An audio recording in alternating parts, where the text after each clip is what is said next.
Welcome, Non-Productive, and a special welcome to Near Mint diehards who've still subscribed to the show in their podcatcher of choice. We are very happy to be presenting a episode of Near Mint from the vault. Thank you all for tuning in. I'm your host, Frank, joined by my co-hosts, Ken. Hey. And Pete. Hey, how's it going? And yeah, we're very excited about this re-release. 7 years ago, we read through The Long Halloween, and now it's the 25th anniversary of the original comic. And it's really like it's a great time to do this review because in 2021, the time we're releasing this expanded edition podcast, the feature film, the 2-episode animated feature film has been released. And we're here to talk a little bit about the feature film and the comics. Of course, full spoilers. We expect you to have already watched the movies and read the comic if you're tuning into this podcast. The thing that we didn't have, obviously, 7 years ago was the feature film. And as far as a adaptation of a seminal graphic novel or collection of comic issues, I think it did a fair job. I did enjoy this movie. Yeah, absolutely. One of the things I loved about it was essentially, for the most part, how faithful it was to the source material. Yeah, it was surprisingly faithful considering how often that source material gets referenced by other works, like the Dark Knight trilogy, right? And specifically the Dark Knight, where a lot of Harvey's origin is kind of pulled in from this book, from The Long Halloween. But this wasn't a Marvel property that shares the same name as the film or the comic that it came from. This is an adaptation of that story. Yeah, one of the things that I think I love the most too was some of the voiceover talent in this. I actually had to research some of it, but I was shocked to find out that Calendar Man was Polka Dot Man. Yeah. Good job. Yeah, there was some interesting. So John DiMaggio, who has a very identifiable voice in that way, like you could tell, like this almost sounds like Bender, right? And he was Mad Hatter. I that was probably the thing I paused the most was, who's that voice? I recognize it. That's very interesting because I absolutely hated Mad Hatter. Oh yeah, you don't like the version? I hated the low class Cockney take on him. It was like that's not Jervis Tetch. So it's hard not to like listen to voiceover work in Batman and not think of Batman the Animated Series. I know that's not necessarily the reason why you don't like the Mad Hatter, but like I kept comparing characters up. I think Jensen Ackles did a fair job as Batman. I really do. I did like it. I know it was a controversial choice. I actually did too. Actually, it was funny that you brought up the Mad Hatter thing, and Peter and I had a conversation before this going into it too. And we were talking about Mad Hatters from the animated series, and like, yeah, it's hard to compare when you had Roddy McDowall in the 90s playing the Mad Hatter, I think it's like you have to distinguish yourself if you're going up against Roddy McDowall. I'm sure in, the animated media community, he's loved, especially in the video game community. Troy Baker as the Joker, who has voiced him in other Arkham games.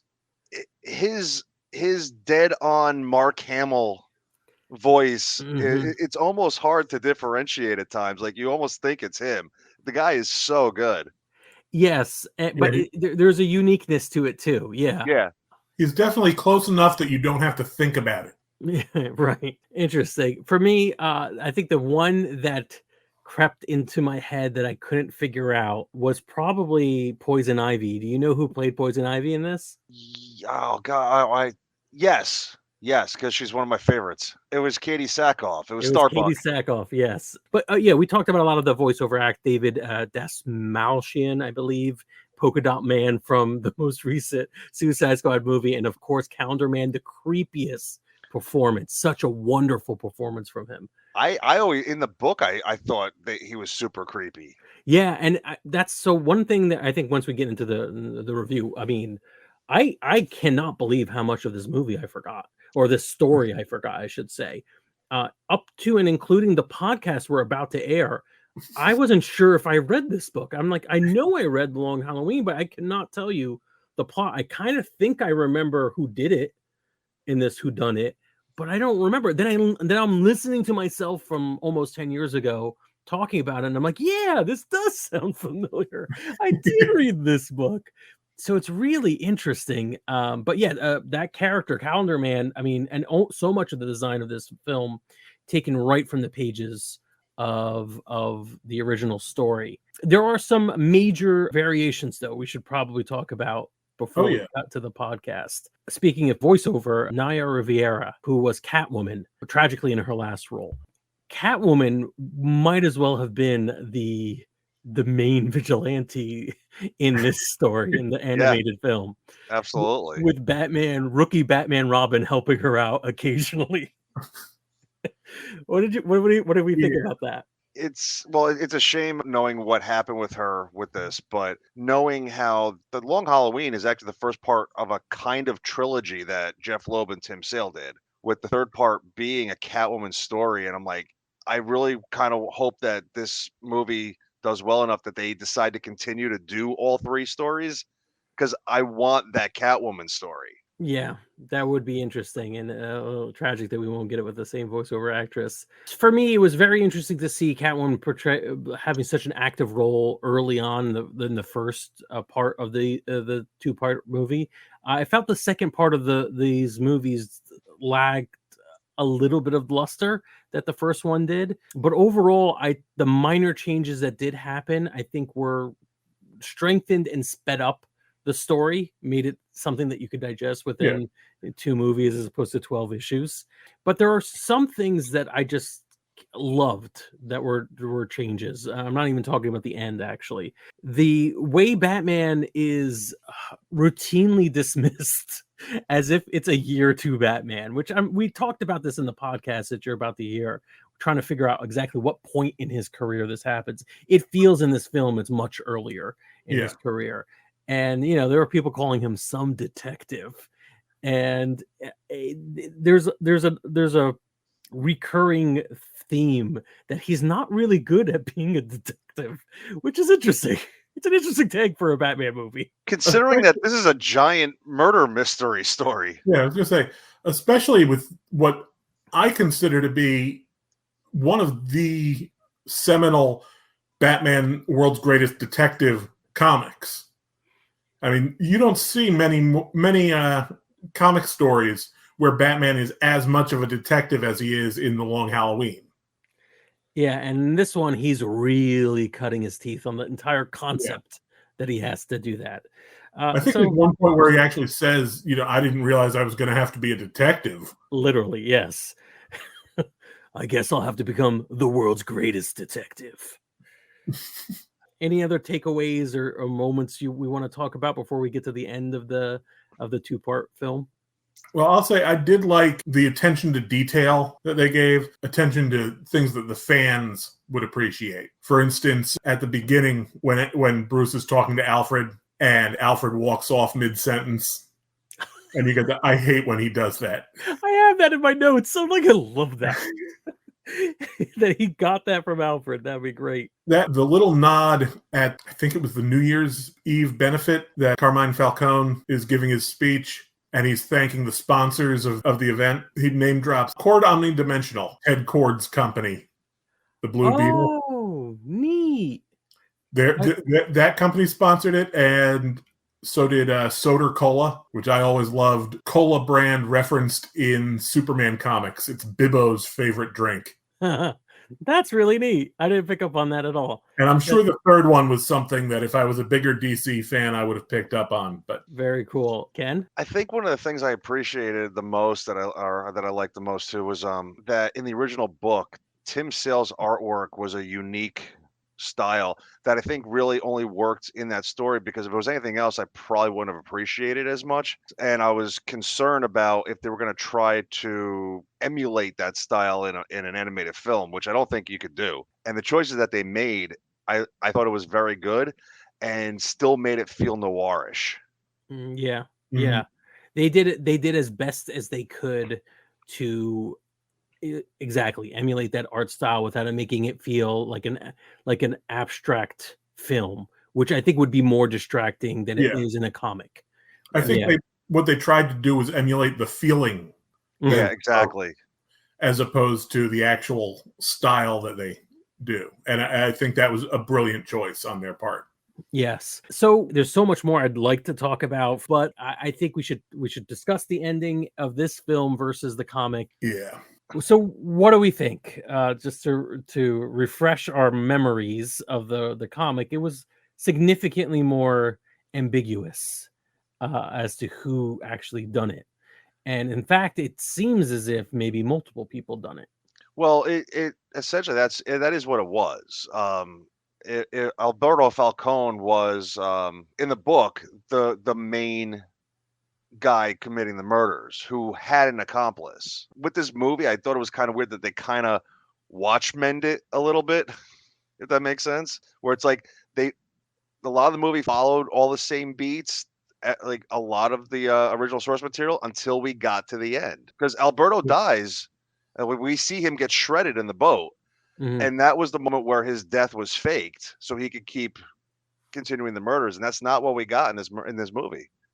So I think in the original comic, there was a little bit of question about at what point Alberto stopped being the murderer. I think it was somewhere after the faked death, but that in fact Gilda does take over, or at least claims to.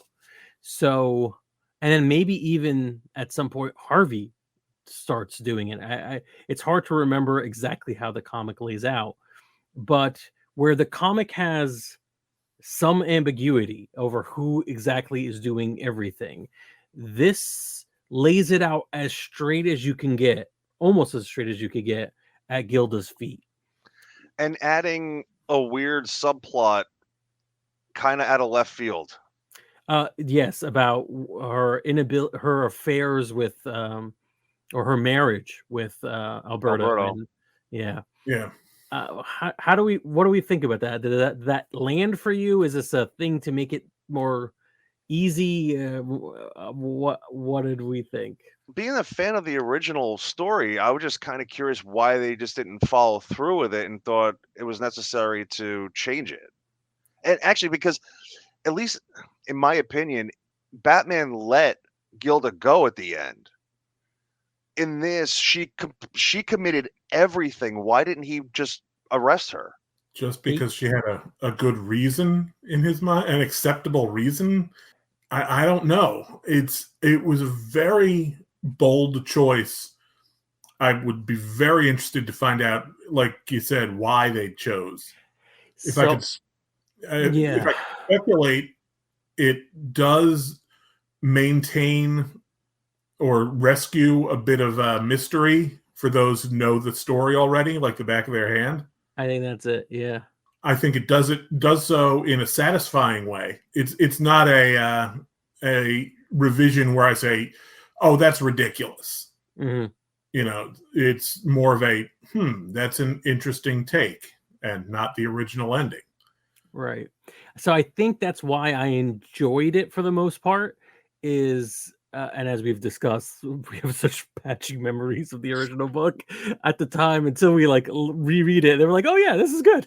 I think it allowed me to feel like I was watching a whodunit, especially because relatively early on in January, effectively, there's no question Alberto did not fake his death. That was pretty graphic. Him being ground up by the propellers. So when that happened, and to be honest, he was one of the suspects for me, but I'd forgotten he did many of the murders in the comic. And by then, I think you're now in a whodunit again. You're not just watching a adaptation. You are re-experiencing it, and there's some value to that. I think it is a little bit more straightforward, and that's a little bit more satisfying because there's still a little twist there. I could see the argument for that. I'm a little off put by this woman being motivated by, a very personal trauma that I feel like it's a little hackney to use that as a motivation in this case, and not super satisfying about that. And then ultimately, yeah, it does feels like, why is Batman just leaving her to not face any consequence for this? It rose a few questions rose up in my mind for that one. Interesting. The problems with that I would like to point out and give them credit that it's done well. It's executed well in terms of giving you clues starting pretty much at the beginning. Yeah. It's like if you go back and watch it knowing the ending, you pick up on there's a lot of little subtle things that they dropped in there that are telling you who done it. Yeah, and I do think that I don't know what the joy in seeing exclusively just seeing straight adaptations. I know we praise this for being close to the book in the beginning of the podcast, but I think there's a mix you have to do. You don't necessarily want to go to a movie and it's called, one thing named after a famous story in a book. It's not that Secret War. It's a different Secret War. Trust me. We're just using the phraseology. And at the same time, you don't want to necessarily see it shot by shot remake of a comic that you own already. So I think this is maybe a happy medium, but it's the one we got, and I think it was a pretty interesting book or film, and I would recommend people watch it. I think it was worth the watch. So we did a review for the comic 7 years ago, but we might as well review the film as well. In regards to adaptations of already created source material, I think it's one of the best ones, even with the changes that I may not agree on, but the overall effort, I'm actually going to go min on it. I can't imagine doing a better animated version or filmed version of this source material, honestly. I think that the changes that they made needed to be made, and I going minty fresh on this one too.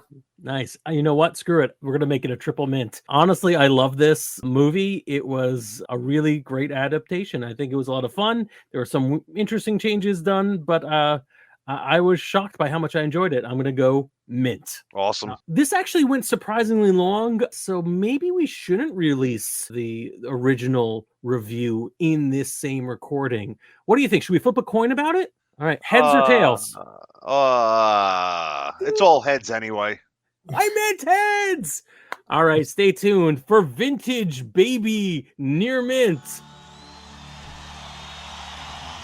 Welcome to another exciting edition of Near Mint Comic Radio, your local comic shop shrunk down, gamma irradiated, with both its parents tragically killed before its eyes, and aired live every week only on the Non-Productive Network, the only place that would have us. I'm your host, Frank, joined in studio as always by Pete. Hi, Pete.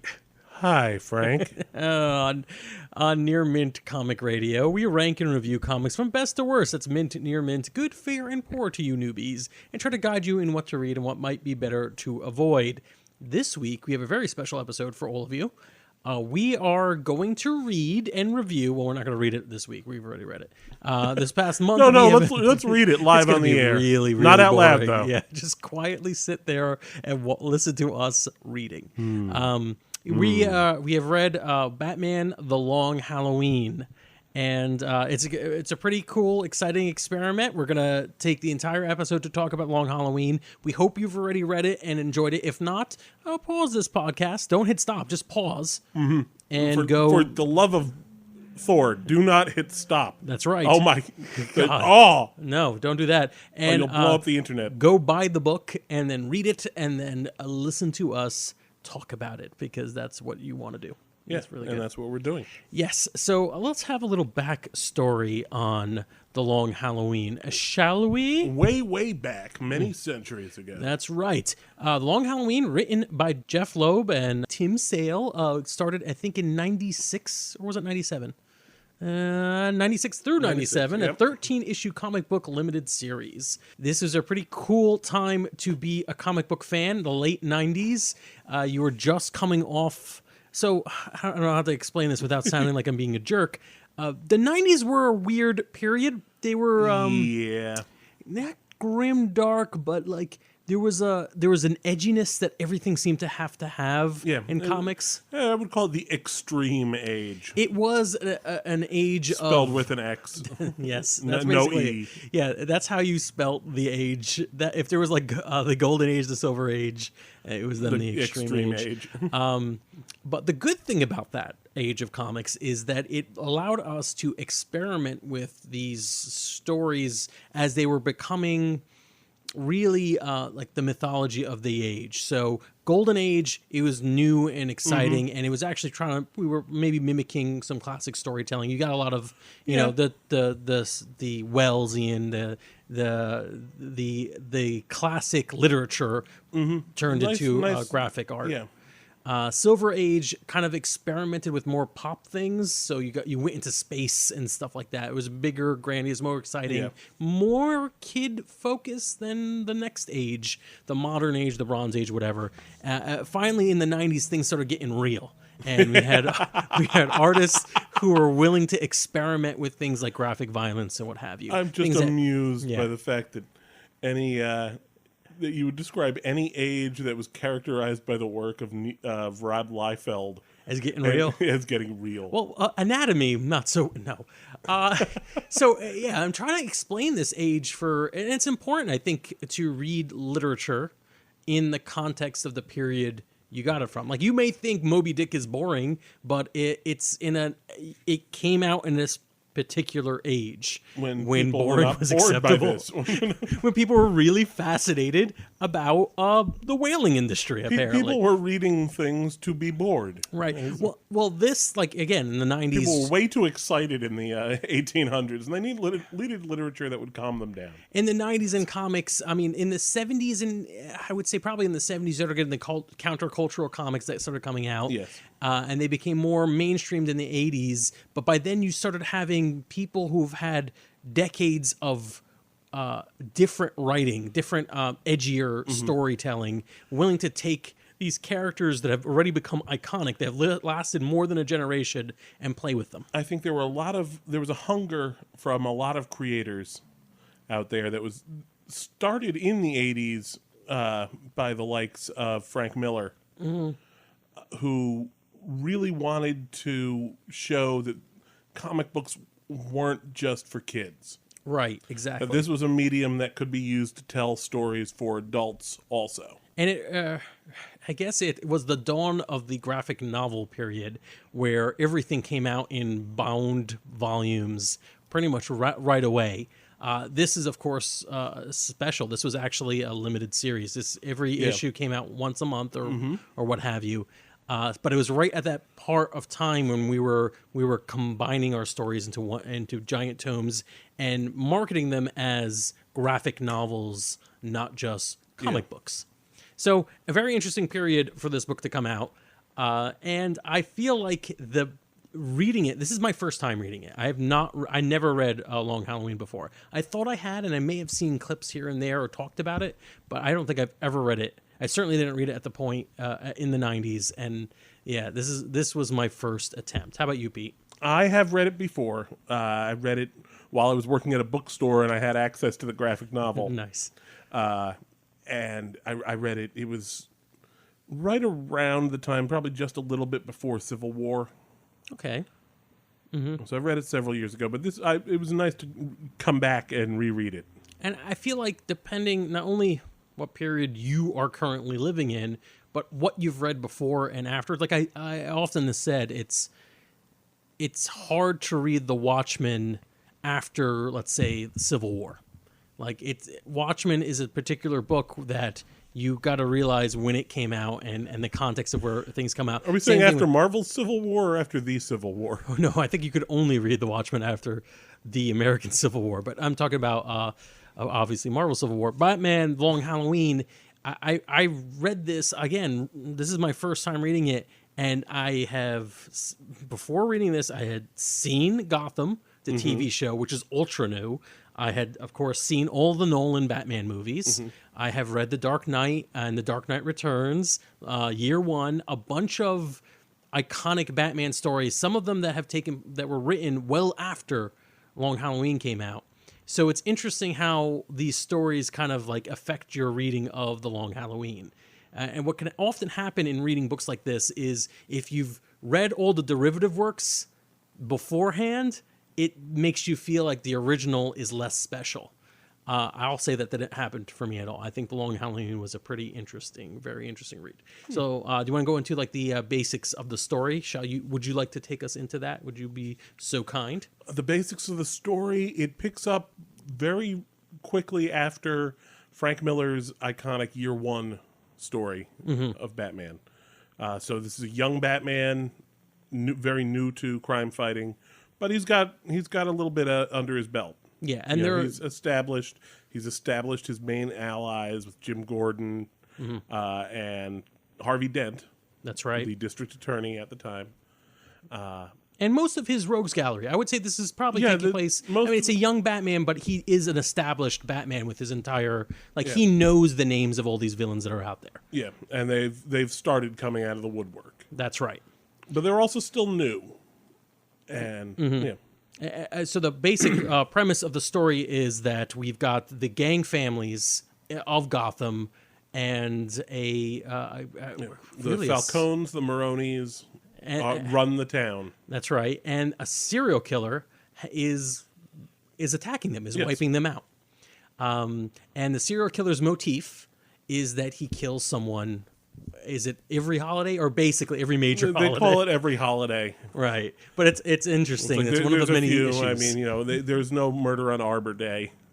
But they do bring it up, which is great. I love the fact that at one point we do list all the holidays that could happen when people may or may not die. So yeah, it's basically it's a crime noir in many ways. This book is a crime noir. It's trying to figure out who is the killer, while there are plenty of supernaturally powered Batman's rogues. They're there, but they don't have a huge effect on the story certainly any more than it doesn't revolve around them. It certainly never uses a MacGuffin to explain how the killing is happening. Like, you can't figure this out because magic. It's still a mystery you're trying to solve throughout the book. I believe each chapter or each issue, I should say, both either or, revolves around a particular holiday and the thing that happened on that holiday. I'd like to say I think the story works a lot better as kind of a noir type story, better than a straight whodunit murder mystery. Yeah, you don't have to try to figure this out to enjoy this. It's not one of those. It is more of a crime story. And if you go into it thinking, okay, this is a Agatha Christie type mystery, I'm going to read this real close and I'm going to look for all the clues and I'm going to try and figure it out before Batman does. Don't. Yeah, don't do that. Enjoy it as much. Because we'll discuss later, but I'm not sure Batman figures it out in the end. Right. So, even after two people tell him the solution. Right. First of all, I guess the first thing I want to talk about is, and by now we've assumed everyone who's listening has read the books. Yes. Style of the book. The art was interesting. Tim Sale's art is very stylistic in this book. It is, I think, some of the storytelling he does is phenomenal. Yes. There are a series of panels with a crime scene panel or what have you, where it's very stark and unnerving in a way. I really enjoy it, but it also has that kind of early experimental art where quite often characters are woefully off model. Villains look distorted there's even heroes, and it's hard to tell who's a hero and who's a villain in the story. They just look really ugly at times, which is a choice I think Tim Sale made. And I think it does mostly good for the story. By a large margin, I really do like it. I think that it does a great way. It's a great way of separating the two worlds of crime in Gotham and fighting crime in Gotham. Because on one hand, you have what the mobsters continually refer to as the freaks. Right. You've got your Catwomen, your Jokers, your Scarecrows, your Mad Hatters, and they're all drawn very grotesquely. Very much so, yeah. They're very much unrealistic, distorted features. The Joker is just grossly elongated. Spaghetti smile freak. Yeah. His body looks more like Jack Skellington than a human being. And that serves to separate him from the more grounded... It's weird to say it with Tim Sale's art, but more realistic portrayal of the gangsters. Right. Who look more like savage but they look human. They're like grunts. They're like vicious, but not inhuman. Yeah. Yeah. I think he does a great job with that. And I think it is saying a bit about, there's this duality of crime in Gotham and the ways you go about fighting them and the different threats they pose. Mm-hmm.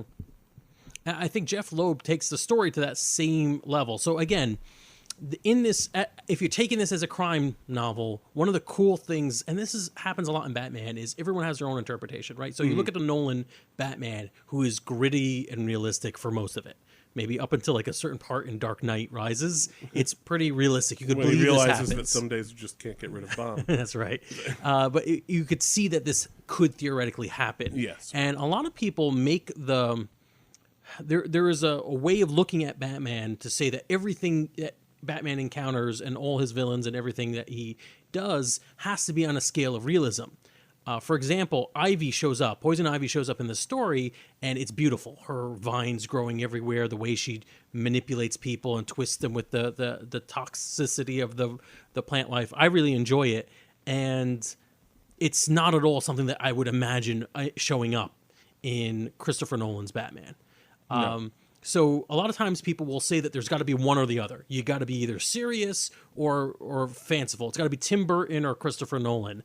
And what I think is great, again, about duality in this story is Jeff Loeb does kind of show the transition between the two. I think that's the point of The Long Halloween. And it's kind of hidden in there. But the idea is most of the story is a crime story about a serial killer using a gun to kill mobsters by a wide margin. In fact, the only time a supervillain gets attacked in this story, he's the only survivor. It's the Riddler in April Fool's, right? That was the one that so he's the only time a non-normal human being gets attacked in this scenario, and he survives. Everybody else who's a victim is a mobster, and they're all killed by guns.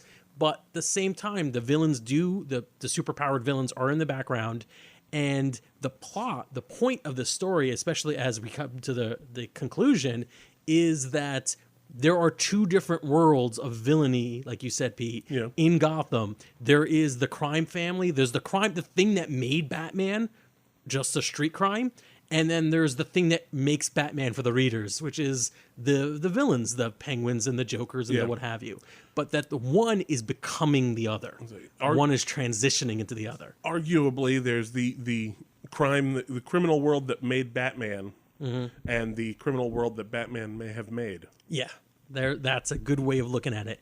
And what blows my mind, and it's going to sound weird that I'm moving off of this because I know it's a weird topic, but the new TV show Gotham does seem to be playing in that same sandbox where there's a bit of that. There's the slow creep of the supervillains. Right. It on the surface, it's just crime families in Gotham making a muck of everything, but then literally, slowly, we got a hero villain in one episode. You get like poisonous venom in another episode, you get the crazies starting to come out, and you could see how.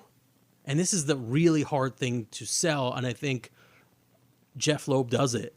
Is how can things get so insane that it goes from crime is rampant in Chicago to super villainy is rampant in Gotham? Yeah. Like, how can it get that bad? Nolan did a good job of that in Batman Begins, really, with the scarecrow toxin and the water supply. Like, I kind of hand-waved all the other crazy things that happen afterwards. I'm like, yeah, of course. That helps. Yeah. Who knows what the side effects are? And this was just really, really interesting. A good way to turn one type of crime into another. Pretty impressive. Yeah. And I do think it's a very interesting twist to look at the differences between this and Gotham. As far as in this, the crazies come after Batman shows up. Right. Whereas in Gotham's more about shaping a city that needs Batman to fight these crazies. Right. I have to be honest, I prefer the jaded part of me prefers this version, the Long Halloween version, because I like the other. I could go either way with I don't that. like blaming. I'm not on board with the blame Batman for the villain. I do feel like that mostly is played poorly.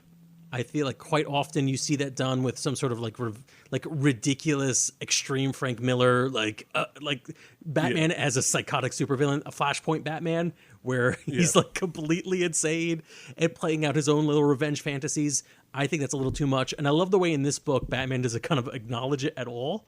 He's like, yeah, I don't care. Like, he's not even thinking, no, they still need me. There's parts of the book where he says that. I feel like that's interesting. I don't know where we should transition. I do want to briefly talk about where the story kind of falls apart. In my opinion, there's a couple places. Okay. I feel like I'm interested. I feel like there's something about the kind of storytelling and we're going to get into this when we talk about the finale, where everything lines up perfectly. There's that kind of storytelling that we're sort of used to or expect. And get disappointed when we don't experience it. And this book has a lot of like things that just happen. There's a lot of things that are happening, like villains show up and do some sort of damage, but there's not a lot of consequences to their appearance. I'm thinking like the Joker. Joker's a very good example of it. There's also a few situations where people don't really communicate well, and that creates some sort of misunderstanding, but it doesn't ever get resolved as, this was just a misunderstanding. Mm-hmm. Like, throughout the story, we have plenty of possible suspects for who Holiday is, and we should go over some of them. Harvey Dent, as District Attorney Harvey Dent, is probably like one of the prime examples. One of them that I feel like as a reader you would suspect is I keep saying Alberto Falcone. As a reader, I expected it because of The Godfather, because Alberto is the good son of this mob boss. I never thought about it that and way. I'm like, you know what? He kept getting stage time in the story, and it looked like, like, oh, Alberto, you're too good to do anything in my crime family. I'm like, that's a weird thing to. Why even bring up this character if he's just like completely ineffectual? Yeah. Until he eventually dies, and then you're like, all right, maybe that's why he was brought up. He was like the innocent who got killed. Yeah. But I did think he was a suspect. Calendar Man, surprisingly or unsurprisingly, was a suspect because he's in Arkham this entire time. Yeah. Plus, wonderful way how Tim Sale makes him look creepy. He's a supervillain, right? So we said that all supervillains looked weird, but how do they do it? They just drain the color from him. Exactly. It's so weird. Very, very cool the way it was done. Anyways, any other suspects? Can think of. There's times where Batman Bruce Wayne is brought up, but I don't think that's realistic. The Aunt Carla. Aunt Carla, yeah, she's definitely a possible suspect. Not to be confused with Aunt, and now I can't think of her name from the TV series. That would be awesome. And also Carmine Falcone, I think, was a pretty reasonable suspect. Yeah. In who was Holiday. Falcone or Maroni. Both really, but I would say Falcone more so. Why would Falcone? Am I getting the names wrong? I think you're confused. Carmine the Roman Falcone. Yeah. The main villain, who's mostly it's his family. And it's mostly Maroni's family that gets. No, it's mostly Falcone's. Interesting. Am I just totally? It's Falcone's nephew. Mm-hmm. The first three are all Falcone family. It's the Irish, the gang that he hires to blow up Dent's house. You know what it is? We're doing bad math. It's about 50-50. There's a couple of bad Falcone people and a couple of good bad Maroni people. But my point, I do mean the big ones go Falcone. Yeah, you're right, and I do think Carmine Falcone was a reasonable person to. I mean, it would have had to the answer would have been like, he was going crazy. He wanted power. He was sick of all the vipers around him, which is a line he actually said in the book. It's possible. I'm saying. Yeah, that's interesting because I ruled him out immediately because he's old and he just seems like the kind of more aloof. He would have had someone else do it for him. So what we said earlier was that you shouldn't try to figure out this mystery, but clearly we were trying to figure out the mystery as it was going. Right. And which is why I warned people. Right. Don't do it. You're not going to be able to not do it, but absolutely. Don't do it. And I think as long as you don't expect it and get mad when you didn't have the information or whatever. Yeah. I would think that as I was reading, I was like, you know what? I'm not. I both know who the suspects are and believe I'm right, but I can't honestly say this was telegraphed as an ending. Like, I didn't know where it was going because I had so many equal suspects. And I feel like a lot of the stuff that came up, I was talking about the writing. Occasionally, you'll say that Harvey Dent is, like, people will not believe that Harvey Dent was innocent up until the end. Jim Gordon's still questioning Batman whether or not he ever felt that Harvey Dent was the one who did it. And, like, Batman doesn't really answer him. And I don't necessarily think that these are... It's weird. I don't think these are plot holes. I could see how it's unsatisfying, how people can look at this and be, like, upset that it wasn't wrapped up. But I feel like that's the way people talk often. And that's the reality of the situation. Yeah. Some things just don't get resolved well. And it's very hard to read a story like that. It's weird. And that is a big aspect of The Long Halloween that I think might make people feel a little iffy about it. And that's something while I accept it and I appreciate it, it's something I don't really like. Yeah, I could tell. You're definitely one of the people I was thinking of. I'm the kind of guy, especially with a Batman story, I want Batman to know the answer. I want Batman to have been 3 steps ahead the entire time. And, there was maybe one piece he was waiting to fall in before he acted. Mm-hmm. Or he was just waiting for his trap to be sprung. I see Batman as the master chessman. Right.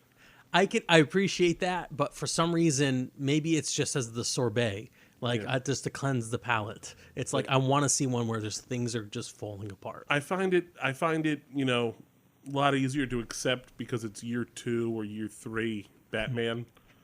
He's too young. He's cockier than he is smart. Mm-hmm. But it's just not the kind of Batman story I would say, hey, I want to read that kind of story where Batman's finding his feet. Like, no, I want a story where Batman's in control.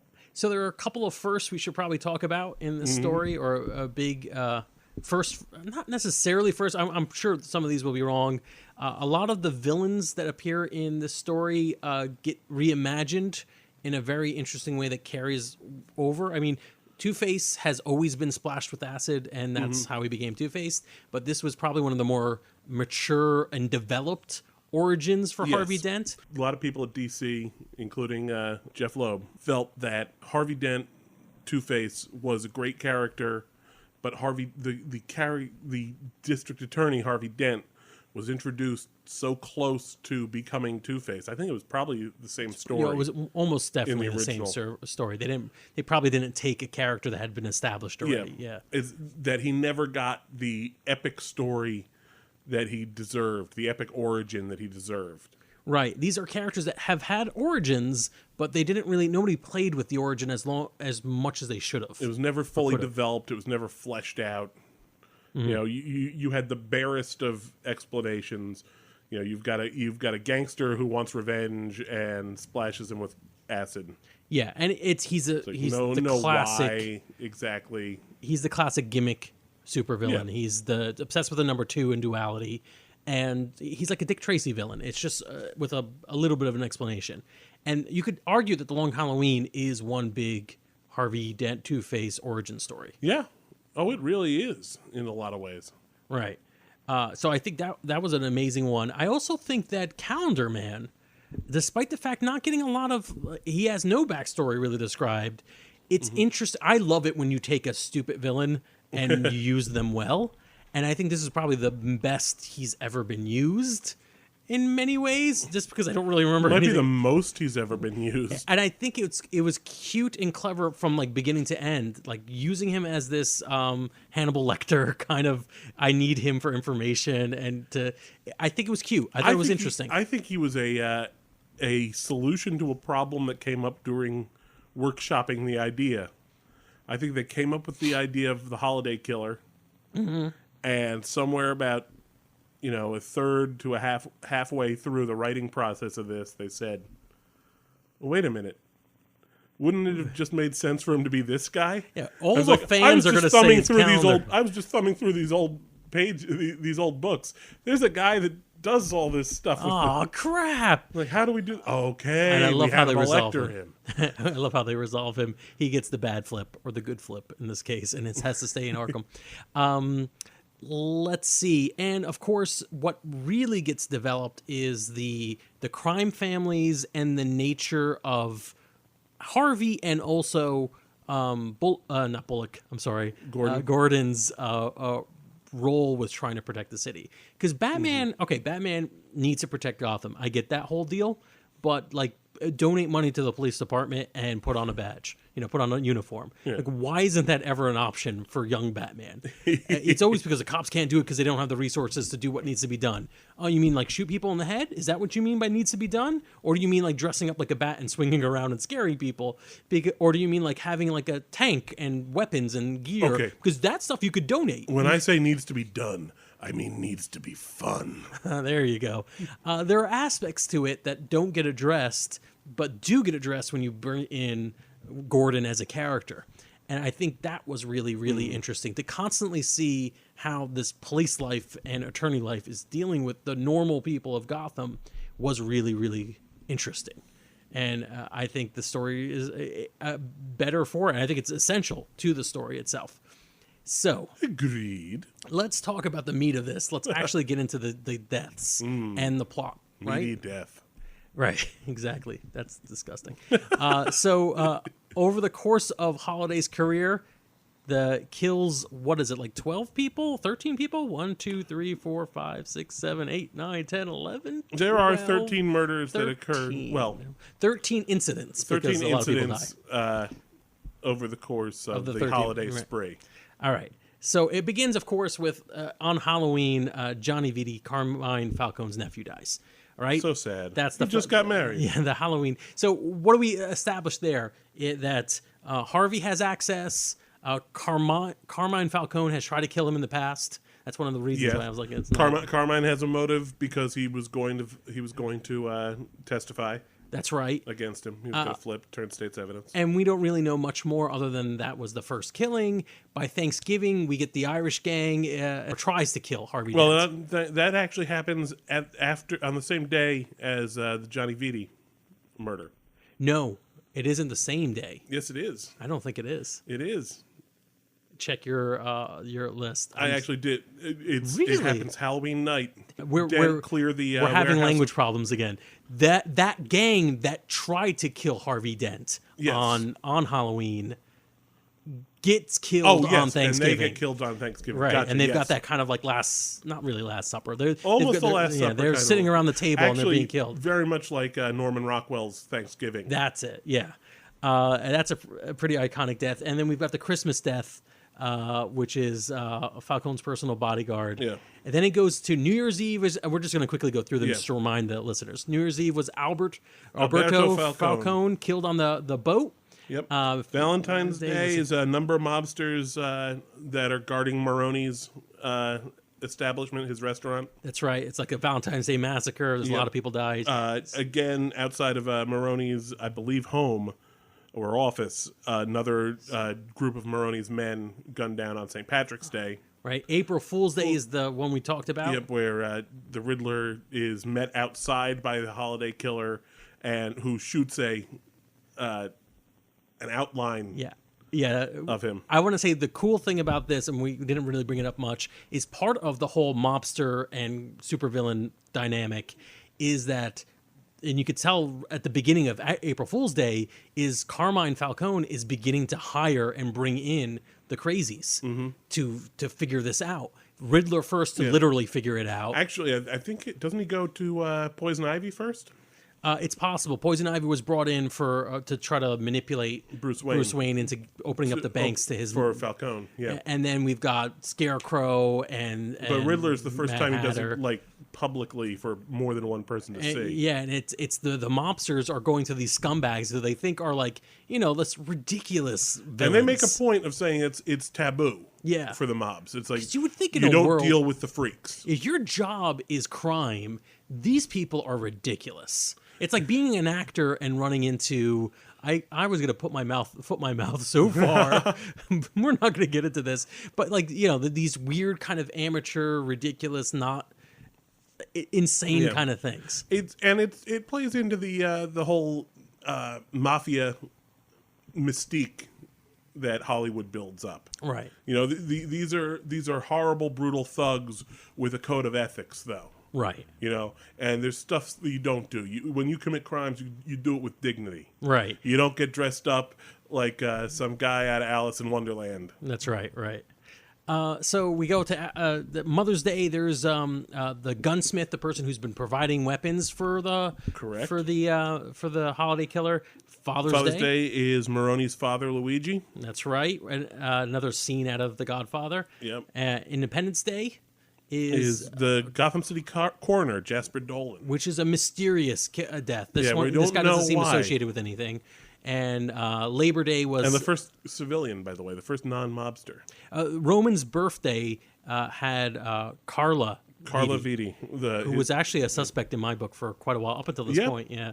And then Labor Day had Salvatore Maroni out of the jail. And then the last killing is, of course, Halloween, when Carmine Falcone is killed by Harvey Dent, who's now Two-Face.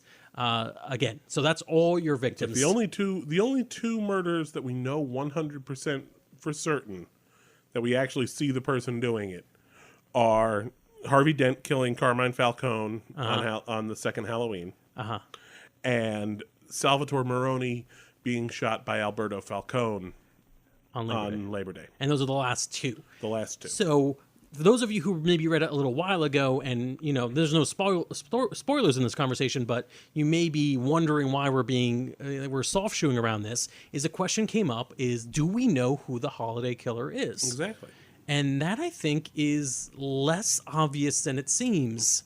You said there are no spoilers. Well, there are spoilers. We're not giving. Yeah, am I saying that you're not going to have anything spoiled? You've already read the book. Yes. If you're listening to this. I got you. I feel like I will say one thing about the story. I think as it wraps up, when towards the end of the story, we of course find out that Alberto Falcone did not die on New Year's Eve. He was the one who killed Salvatore Maroni. He claims he's the holiday killer the entire time. And the story kind of wraps up with Gotham's villains rising up and saying, this is what Gotham is now. Yeah, and basically. They destroy Falcone and take over. And the evil in Gotham is no longer random street crime or even organized crime. It is now villainy. Yeah. Which is an interesting scene. And in my opinion, the story ends. And then there's this other chapter that focuses on Gilda Dent, Harvey Dent's wife. Yeah. Where she confesses to being the holiday killer.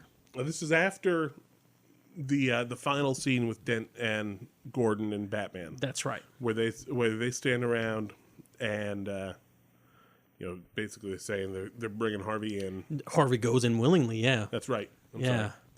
And as they're taking him away, he says, "By the way, there were two holiday killers." And my favorite part after that is Batman's reaction, which is just like he's just obsessed with duality. It's not. Yeah, don't ignore him. Yeah. Two-Face. He says there's two everything. Yeah. It's like he's already figured out this thing. Yeah. It's like that's one thing that bothers me a little bit. There's like a little bit of that quickly throughout. Accepts the Harvey is obsessed with duality. Yeah. At all times. It's not like they set that up. Yeah. There's a lot of the way he stresses words, but it's a big leap even for Batman. But it's fine. It's whatever. It also seems like he'd been out for a while doing Two-Facey things, so we don't know what was. Oh, you got a point. He was at least about a month, two months or 3 months, I think. Right. So which is another problem I have with the storytelling. Oh yeah. Is the way things take time to fit into this 12-month cycle. Is this a Labor Day and Arbor Day thing? Sort of. I mean, in I believe it's the January issue, right after Alberto's killed, Harvey and Gordon discuss how they think Bruce Wayne is tied to Falcone. Right. And then it's not until Valentine's Day that they try to bring him in. Right. Why do they sit on it for a month and a half?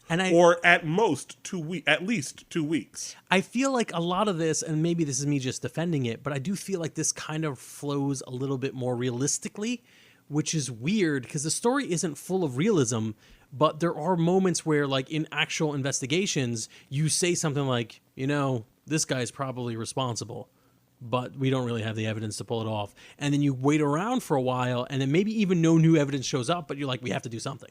And you know what? I would have bought that if they had said something about we need to gather more evidence before we make our move. Some kind of toss away line like that. Mm-hmm. But they don't.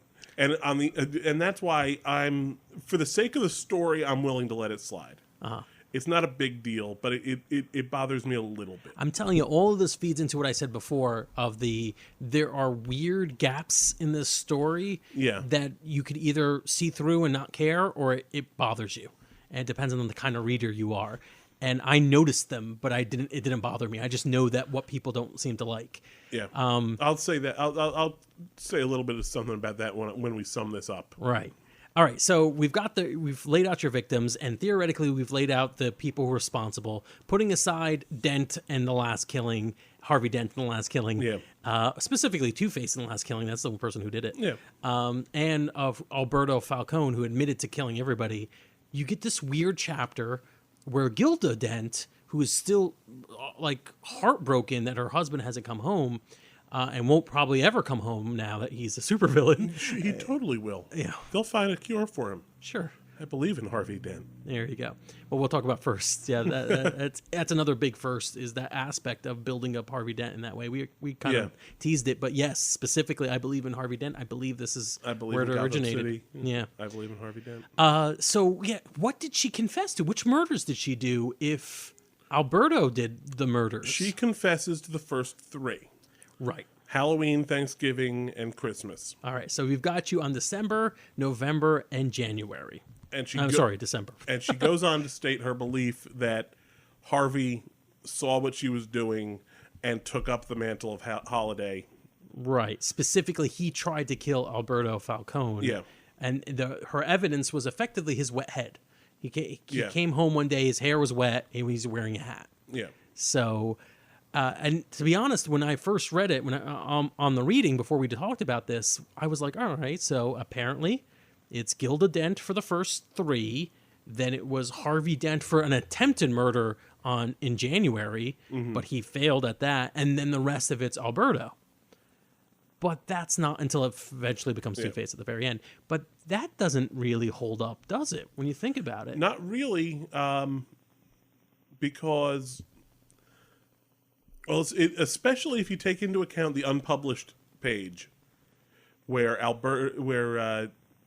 Carmine Falcone is asked by the coroner to identify his son, but the body is so decomposed that he can't identify him. Mm-hmm. So we see that there's a body that has been faked, essentially, which indicates that somebody deliberately faked the murder of Alberto. For some historical context, that chapter where you find that the body is kind of questionable was left out of the original run, and that one of the things that apparently fans most mentioned was the fact that there was no body. Yeah. Because so in the original thing, there's no body. No one ever sees Alberto's body. Everybody wrote in saying, "There's no body. There's no body." And I think that's the only one where you don't see the body. All the other victims, you see them dead. There are bodies for all the rest of them. Right. So, okay, Harvey Dent tries to kill... There's 2 ways of looking at it. Alberto just says, all right, I'm going to jump. I'm going to fake my own death. In which case, Harvey Dent is absolutely innocent, and the fact that Gilda thinks he's partially guilty is just another tragic thing in Harvey Dent's life. Even he's completely exonerated as Harvey Dent, except for when he's Two-Face and he kills kills Carmine. But even then, he still is... People are still... don't believe in Harvey Dent. His love of his life doesn't believe in him. Oh, she believes in him. That's the thing. Well, she doesn't believe that he didn't do it. That's the tragedy of it. You know, it's her belief that Harvey saw what she's doing and finally understood. No, I need to actually finally put this to rest so that I can have time to be with my family. Right. To start a family. And I feel like her motivation is also really, really suspect. I don't know. To me, it seemed really... maybe because I was so happy with Alberto's confession and reasons. Now, what do you think Alberto... Falcone. Why did he do all this? I had a problem. I have a problem with his confession and his complaining that, I'm doing it because you didn't love me, Daddy. And you never came to my birthday. You forgot that my birthday was February 14th. Right. It was Valentine's Day. You always had business every year. Why do you have a problem with that? I don't understand, 'cause if he's mad at his father, he's trying to take him down. Everybody that he goes after is Maroni's men. So he's actually trying to build his father up. I think that's it. I think that Alberto Falcone is actually trying to show his father that he is worth it. So the whole story is that the concept, Alberto is a good guy. He doesn't have the heart for the family business. Mm-hmm. He can't do what needs to be done. So he's showing his father, I can do what needs to be done. I'm going to be Holiday. I'm going to be the Holiday Killer. And I'm going to kill all those rivals you have, all the obstacles in your life, all the people who are going to turn state evidence. Mm-hmm. And this is how he shows that he's the new thing. This is what crime in Gotham needs to be. It's not the crap you're doing in Chicago and the crime families. It's villainy. It's I'm Holiday. That's what I think it is. That's why I feel like it's a more genuine, awesome reveal. Because I can see that. It goes hand in hand with the concept of the book, which is, one type of villainy converting into another. Now, there is another concept in the book, which is the love of the people who want to protect Gotham and what they're driven to do because of it. And I guess that's Glinda. Gilda. We keep Glinda. Oh my God. Yeah. She doesn't love Gotham. She hates Gotham. But it's her love that makes her do this. Yeah. Her love to protect the things she thinks need protecting will cause her to do horrible things, just the way it calls Batman to do horrible things. He's dressing up like a bat and going around like a crazy person. Yeah. And Gordon is abandoning his family for the love of what he feels needs to be protected. Mm-hmm. It's interesting. I just feel... Okay, so we'll give Gilda the confessions she literally states. Halloween and Thanksgiving and Christmas, right? Those are hers. Alberto was faking it because he likes the idea of being considered the holiday killer, right? He only killed... Possibly he only killed Salvador, Maroni, and Labor Day. Like, it's possible. Well, that's the only one we see. Yeah. The questions in between are who does all these things. I will say that New Year's Eve is the only one I'm really confused by. I'll agree with the caveat of April Fools, which doesn't make sense at all. I like it in the... the actual... Yeah. I do like it in the concept that it's the only... Like, the villainy of the gangs doesn't ever reach... The violence in the story doesn't reach the villains, the supervillains. They get born out of this story. Long Halloween gives birth to villains, not necessarily kills any of them. But yeah, it was a little odd as a one-off. I feel like Alberto Falcone, having staged that, it's almost only makes sense if Alberto Falcone does, if Harvey Dent isn't involved. Because if Harvey Dent's involved, he goes onto the boat, he attempts to kill Alberto, fails, but doesn't know he failed, probably. And then Alberto's like, you know what? I'm just going to take a swine dive into the water. Yeah. And then later on, I'm going to find a body and make it like really rotted and throw that, that whole... Or, it's just one of the hundreds of bodies that probably litters Gotham's harbor. Well, Gotham's harbor is mostly body and very little water. Sure. It's possible, but that seems like it's a little bit of a stretch. I agree with that. I honestly don't really see, other than Gilda's comment, your hair's wet. Yeah. Which, frankly, if he was on the boat, why would his hair necessarily be wet? Yeah, it's I think his explanation of it's snowing outside was a reasonable one. It was perfectly reasonable. Hat or no hat? Yeah. You're a hat man. Does that sound like it holds water? The hat? Depends on the hat. It depends on which way you hold it. Yeah, that's right. I feel like I got to go with, I think the New Year's Eve killing or the attempted murder of Alberto, I think it was staged. I think Alberto staged it himself. Yes. But I agree. That's crazy... Or here's why this is insane. Another way this is insane. Alberto would have to be like, there's a serial killer that's targeting my my damn cousin, I guess, Carmen Falcone's nephew. Yeah, sure. My cousin-in-law, who was about to turn state's evidence. There's a serial killer that targets the gang that actually attacked Harvey Dent. There's a serial killer that's targeting Falcone's personal bodyguard. This is a good time for me to fake my death, but instead of just getting out of Dodge, to come back in February and kill a bunch of people. It is a little weird that he would suddenly start copying the Holiday Killer, and at the same time the Holiday Killer stops. Right. That's it. Because, I mean, in February, he kills Marconi's men, or somebody kills Marconi's men. March, Marconi's men die. Riddler doesn't die in April. The gunsmith is another big question. Everything after New Year's Eve is a hit against Marconi. Is a hit against Marconi. Marconi. Or the radio guy. Yeah. Or it's something done to help obscure Alberto's identity. Right. So let's talk the Holiday Killer's identity. Let's talk about a couple of those. So we've got the Carla Vitti on Roman's birthday. It's August 2. It's towards the end of this. Apparently she's stumbling upon the coroner report. She's broken into the coroner's office and is going through the files on the Holiday Killer. So I'll give that. And the coroner himself, which would have been... I guess that's July. Yeah, obviously he would have been able to another reasonable figure out that the gunsmith is questionable for me.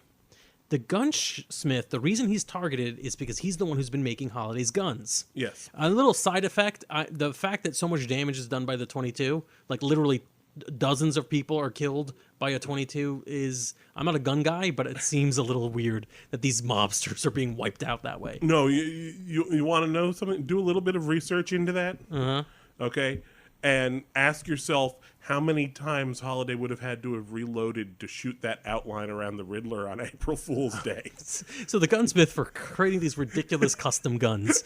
So the gunsmith is questionable for me because it happens in May. At that point, February and March, and arguably April with the Riddler, were the only two times the gunsmith would have been supplying guns to Holiday, as is Holiday the Alberto Falcone version of Holiday. Now, here's the rebuttal to that one. Alberto planned it out. He knew who he was going to kill. And essentially, when he knew when he was going to end the killings, he knew he was going to cap it off at the 1 year mark by murdering Maroni on Labor Day. Okay, right. So he orders all the guns. He orders 9 guns from the gunsmith. Okay. And once he's got those guns, he murders the gunsmith so that the gunsmith can't identify him as being the one who ordered the guns. But it doesn't even do that once he knows it. He does it like 3 months or 2.5 months afterwards. Well, let's assume that there's two things. It takes a while to make those guns. It's like, it takes a while to make the guns. Reasonable.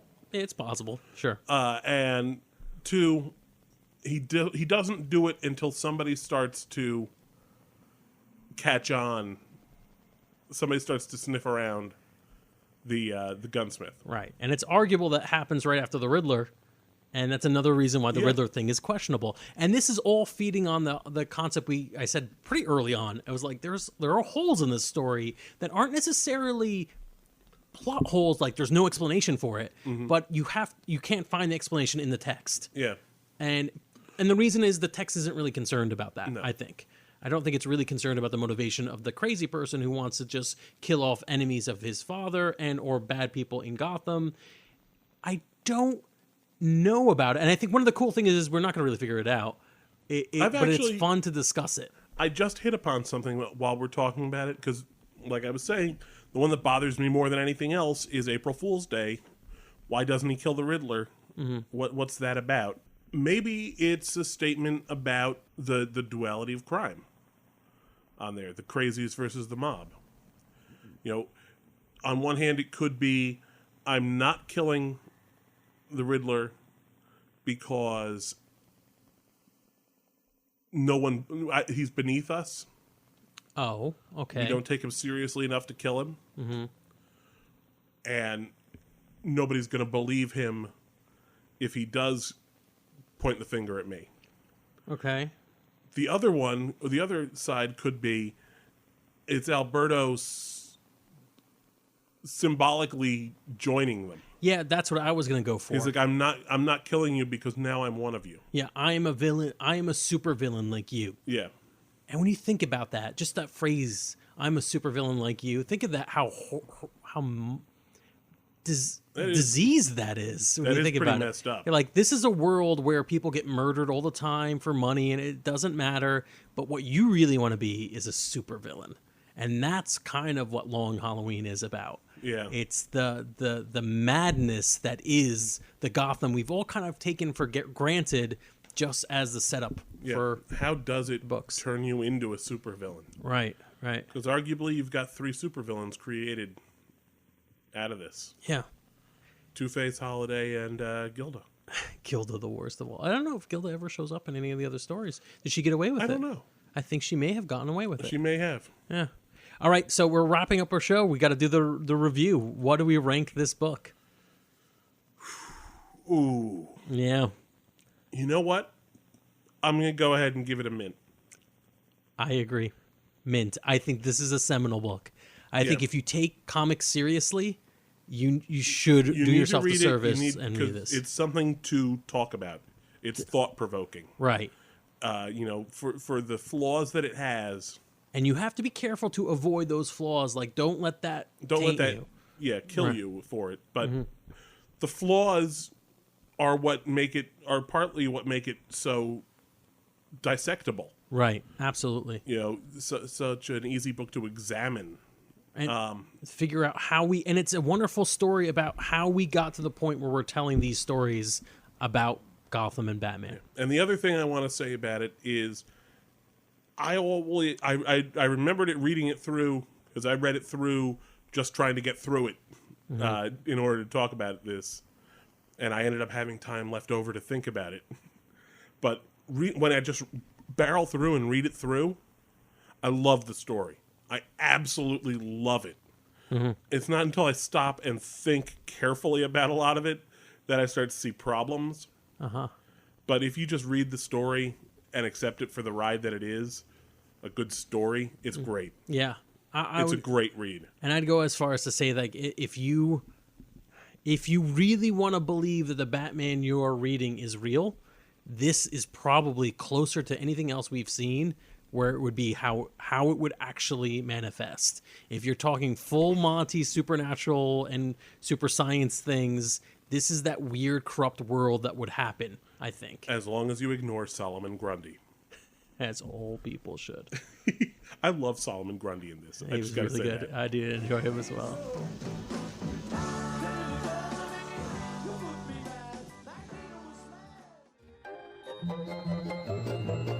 This has been a non-productive media presentation. Executive producer Frank Hablawi. This program and many others like it on the Non-Productive Network is distributed under a Creative Commons Attribution Non-Commercial No Derivatives license. Please share it, but ask before trying to change it or sell it. For more information, visit Non-Productive.com.